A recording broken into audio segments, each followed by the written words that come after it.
Fala galera, beleza? Mais uma convocação da seleção brasileira, dessa vez para os amistosos contra Senegal e Nigéria nos próximos dias 10 e 13 de outubro. Mais uma vez, muita confusão, muita reclamação dos torcedores que verão seus times prejudicados no Campeonato Brasileiro, pois não terão alguns dos seus principais jogadores. E aí a gente entra na velha e chata discussão já também. Por que temos jogos da seleção? Porque temos o Campeonato Brasileiro, Copa do Brasil, etc., acontecendo em data FIFA. No mundo inteiro, os principais campeonatos param, respeitam a data FIFA. Por que isso não acontece no Brasil? E é isso que eu vou abordar. Eu entendo o ponto de vista de muita gente em relação o Tite precisaria ter mais sensibilidade, não poderia chamar os jogadores agora. Eu gostei muito, por exemplo, do texto que o Lédio Carmona, meu companheiro de profissão, comentarista do Sport TV e da Globo, que escreveu no Instagram dele falando sobre a postura que o Tite poderia ter, de ser alguém para bater de frente com a CBF, falar, olha, eu não vou convocar jogadores dos clubes brasileiros porque a gente não respeita a data FIFA. Sabe, eu acho que o que o Lédio colocou foi algo muito inteligente, e eu entendo também o torcedor ficar decepcionado com o Tite, mas existe um outro ponto de vista, e o treinador da seleção brasileira está fazendo o trabalho dele. Quem cobra sensibilidade do Tite tem que cobrar também sensibilidade do Carlos Queiroz, técnico da seleção da Colômbia, do Ricardo Gareca, técnico da seleção peruana, do Oscar Tabares, técnico da seleção uruguaia. Tudo bem, eles não trabalham para a CBF, mas vão desfalcar os clubes brasileiros da mesma forma. Então, eu entendo toda essa discussão, mas acho que para a gente discutir qualquer coisa em relação à convocação de seleção brasileira, desfalque em clubes, etc., a gente tem que partir do princípio que o calendário brasileiro é desorganizado, que o calendário brasileiro não respeita a data FIFA. Mas tem que respeitar a FIFA por quê? Bom, gente, existe uma hierarquia no futebol. Quem controla o futebol, determina as regras do jogo é a FIFA. Abaixo da FIFA você tem as confederações nacionais, e aí dentro de cada confederação nacional, as próprias estruturas. No Brasil, nós temos a Confederação Brasileira de Futebol, as federações estaduais e os clubes, que são filiados às federações, e todos participam da eleição da CBF. E aí entra o ponto principal dessa discussão. Por que a CBF não muda o calendário brasileiro? Por que o calendário brasileiro não respeita as datas FIFA? Basicamente porque nós, diferentemente do resto do mundo, temos um torneio no início da temporada que espreme o restante da temporada, que é o Campeonato Estadual. Podemos até gravar um outro vídeo, eventualmente, falando sobre sugestões do que fazer com o Campeonato Estadual, de como lidar com o Campeonato Estadual.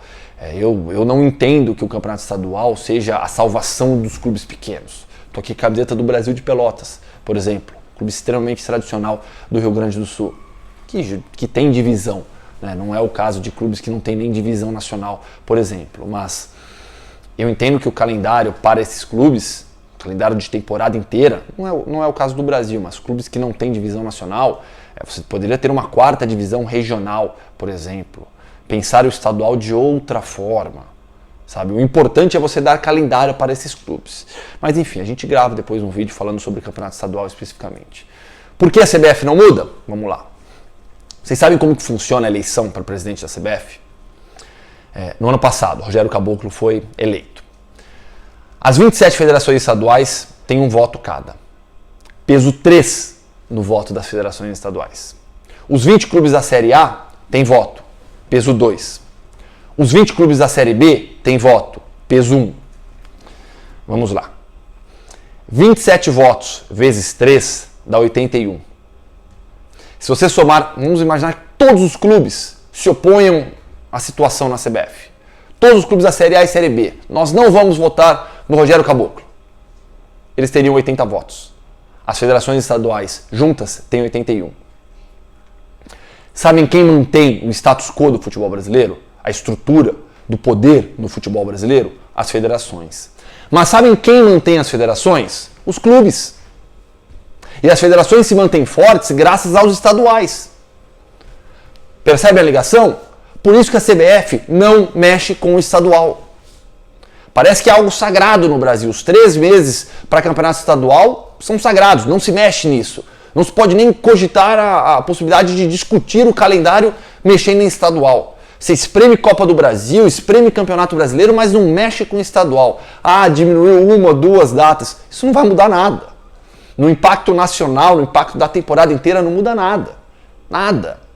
E assim, no ano que vem vai ser pior. Juninho Paulista disse que não, esse problema será resolvido no ano que vem. Quero ver, Juninho, eu realmente quero ver. Torço para que isso aconteça, mas eu duvido. Ano que vem tem Copa América, de novo. Sabe o que vai acontecer no Campeonato Brasileiro? Vai continuar. Então o Arrascaeta, jogador do Flamengo, convocado, vai desfalcar o time por mais de um mês. Jogadores brasileiros, colombianos, por aí vai. Então assim, enquanto a gente não discutir seriamente a estrutura do futebol brasileiro, e aí consequentemente o calendário, não dá para, em toda a convocação, ficar gerando esse barulho gigantesco em torno do Tite, da comissão técnica. Uma hora vai sair o Tite e chegará outro treinador, e esse outro treinador vai fazer a mesma coisa. Assim como já era com o Dunga, com o Felipão, com o Zagallo, com o Parreira. O problema é o calendário, é uma vergonha o calendário do futebol brasileiro. E ele é uma vergonha por conta dessa estrutura que eu expliquei. A CBF não vai mudar essa estrutura porque essa estrutura a mantém do jeito que está. E vale ressaltar também, nessa última eleição do Caboclo, na eleição que foi a do Caboclo, todas as 27 federações votaram no atual presidente da CBF. Todos os clubes da Série B votaram no atual presidente da CBF. Dos 20 clubes da Série A, 17 votaram no atual presidente da CBF. O Flamengo se absteve da votação, o Corinthians votou em branco e o Atlético Paranaense não enviou representantes. Percebem? Percebem como o buraco é muito maior? Que não adianta ficar esperneando contra a convocação? A gente tem que cobrar cada torcedor do seu clube. Uma postura de oposição. Uma postura para não aceitar o que acontece. Só que os clubes têm já o rabo preso com a CBF. Tem cotas de estaduais já adquiridas por antecipação.